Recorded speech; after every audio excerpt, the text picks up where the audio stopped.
I realized something horrific the other day, and that is that our childhood and things that happen can really affect us to the point where we can't change certain aspects of ourselves.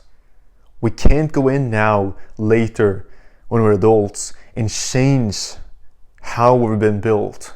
What I'm talking about is some kind of trauma that you experienced in your childhood and that now affects you in a way that you cannot control.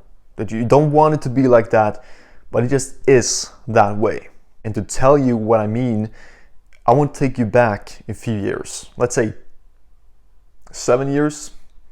So me and my sister were outside and we were passing a football or soccer ball between us, shooting at the net and all those kind of things. And we were having fun. Like, my sister is younger than me, so she was 7 years old perhaps. And my father came out all of a sudden. And he told us that, hey, now you can't shoot your sister in the face. Don't do that, he told me. I was like, okay, I'm not gonna, why would I do that? But so suddenly when you get into the play and you get the adrenaline as you shoot the ball, sometimes things happen. And I accidentally shot my sister in the face with the ball. And as often is the case, when you do stupid things when you're a child, you bet your parents are around the corner watching you. And that was the case in this case as well. So my father immediately came to us. And my father told us that, hey, now she's gonna be afraid of balls for the rest of her life. She's gonna be so scared of balls from now on. And I immediately thought, like, oh, what are you doing? You're gonna affirm this belief in her that she actually is afraid of balls. Because no doubt that that's not an experience you want, getting hit in the face. But by telling somebody that this is how it is from now on, why would you do that? The better thing to say is just, okay, it isn't that bad to be hit in the face with balls. You're gonna get over it. But now when he said that, acting on emotion obviously, that did affirm that belief in my sister's head. That now, I'm afraid of balls now. And believe it or not, but even when I passed her the ball slowly on the ground, she was still acting super scared. Because my father had told her that that's the way she was gonna act. And as she was around 7 years old, of course, that impacts her. And eventually she got over it slowly, but still to this day, she's still kind of scared for balls. I may have thought of this back then when it happened, and hey, you should never do that. Why are you affirming a negative belief for somebody? This came to my mind a few days ago when I realized the behavior that I myself have. Yet again, something that I cannot go in and edit out, but something that controls me in some way. So I'm in university right now, which means that I'm really the only one who knows when I have those exams. And my parents used to ask me a lot, like, okay, when's your exam and all this? And I didn't want to tell them, because I like when I have no pressure on me. I'd rather come and tell them afterwards that, hey, oh yeah, I didn't succeed at the exam, or, oh, guess what, I made it, I passed the exam. But telling them before the exam, and especially when they then sent me a message like, good luck son, we love you, have a great exam, we're sure you're gonna pass it. That really got to me in some way. Especially those words that, we know you're gonna make it. Because no, you don't. You're not here when I sit down and study. You don't have an idea of my knowledge base and how well I know this subject. So that frustrated me so much every single time it happened. Before every single exam, they kept sending that, oh, we know you're gonna make it, you're so good at this. That part that I didn't know, that I couldn't know, but that I somehow expected that, when in many times, like, I struggled a lot during my first year in university with exams. It was so hard on me to do those. And especially because when I sat there to do those exams on exam day, I had that in the back of my head, that my parents wished me best of luck. And they send the heart emojis and everything. Just the thought of coming back to them and telling them, hey, it didn't work out this time either, it broke me down. And so when I had the pressure on me to perform an exam day, it made it a lot worse. And it was definitely a contributing factor to the fact that out of my first 10 exams, I only passed 3 of them on the first try. So what I've done since then is to simply not tell them about my exams. So they ask me okay, when's your exam? And I tell them, oh, my exam, I don't know. And they always said okay, of course you know. How can you not know? It's the most important thing in your course, and you don't know when your exam is. But I didn't want to tell them because I didn't want to have that pressure on me. So it happened sometimes that they would find out somehow that I had an exam on a specific date. So when I was preparing myself and ready to go to the exam, I received that message. Good luck, son, on the exam tomorrow.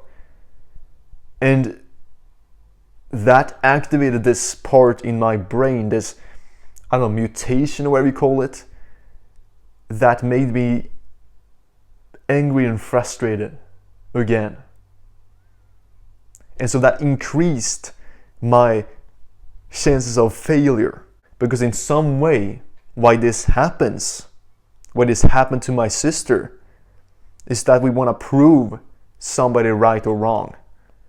We want to show somebody that, okay, this actually affected me negatively. And in my sister's case, she wanted to show me that what I did was wrong, hitting her in the face, because now she was super scared, and she wanted to show my father that he was right about her being afraid of balls. I know it's so messed up, right? If we go back to me, I wanted to tell my parents that, hey, I'm not, because I had told them that I don't want to tell you when I have exams because it puts pressure on me. So when it happened that they figured out when the exam was and sent me those messages, I wanted to fail on the exams. That's the sick part. I wanted to fail in the exams to prove to them that if you send me these messages, it's not going to go well. And that benefits nobody, of course. It's kind of like some kind of trauma or mutation that has formed in the brain, that it's a function you can't override. It's like your brain has been rewired to respond to a certain thing in a certain way. Why are we like this then? Why is this happening? Because I can sometimes catch this behavior in other people. Although, of course, just subtly. I can't confirm anything because it's in their brain. I don't know what's going on in there. But I do notice that similar things happen to people. Well, I believe it is because we take the role of a victim. And that is sadly beneficial in some way to us. Of course, it brings a lot of negatives, but it feels good at the very least to be the victim. To have people tell you, oh, that's too bad. Oh, I feel so sorry for you. And we get to point at somebody and tell them and tell the people around us that, hey, that is the person that made me like this. That is the person that made these exams fail for me. And this is the person, my brother, who shot me in the face with this ball. And now I'm afraid of balls. And we see this, especially in today's day and age, that people just love being the victims. It's like people take the victim card, they assume the worst all the time. Okay, everything anybody says is gonna get looked at it's offensive in some way. Because people love to be victims. We love to victimize ourselves. To feel weak so that other people can come to us and tell us that, oh, it's okay, it's gonna be better soon. And that's another messed up thing. This is more of a reflection. I don't really know how to break this so that if they send me a text message that I'm gonna not care about it. I don't know if that's possible, because I feel like if they did, something would still get activated in my brain and I would perform worse, or at least would put more pressure on me. I suppose it could be that you build yourself up to the point where you're confident enough and experienced enough things. You have been in pressure situations, or you reached a point or you don't care about others' opinions. That's when you stop being super scared of balls just because somebody told you you're going to be. And that's why when you can just deal with pressure, like pressure doesn't exist for you. It's no biggie. And I think this is kind of similar to another thing that happened to me back in the days in middle school, because I had unfortunately a very inconsistent few years in middle school, and sometimes I was very alone. I felt excluded from social situations, and when I did, and when I wasn't really part of the group or the class or even my friends group, they often told me that, hey, you're such a loner. Like, why are you not social? You're asocial. That, of course, affirmed the belief in my head that I was asocial. And I wanted to prove to them in some way that, yeah, I am a loner. So that made me act more like that person. That made me step away from the social setting.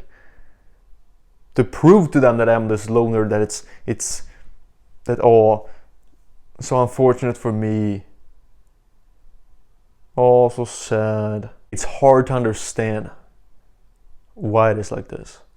With this being said, I used to always wonder why people turn out a certain way, why people have certain things they act on, why they behave in a certain way, when they could just stop doing that. It's the same with addictions. I could never believe that anyone could be addicted to something. Like, why don't you just stop doing the thing? Okay, you're smoking, why don't you just stop? But as I've now become older, as I'm now 21 years old, when I look back, I know these moments in my life that has impacted me to the degree that I can't override them. I can't go in and edit out those things. And they are part of me now. And that doesn't feel very good. Because I want to be able to go in and change things, change my entire belief system. And like I said earlier, it may be possible. I hope it is. I'm gonna believe it is. All I've seen from people around me proves that it isn't. But hope is the last thing that leaves you, I've heard. Thank you for allowing me to vent this. I really need to get this out. I'll see you again, my friend.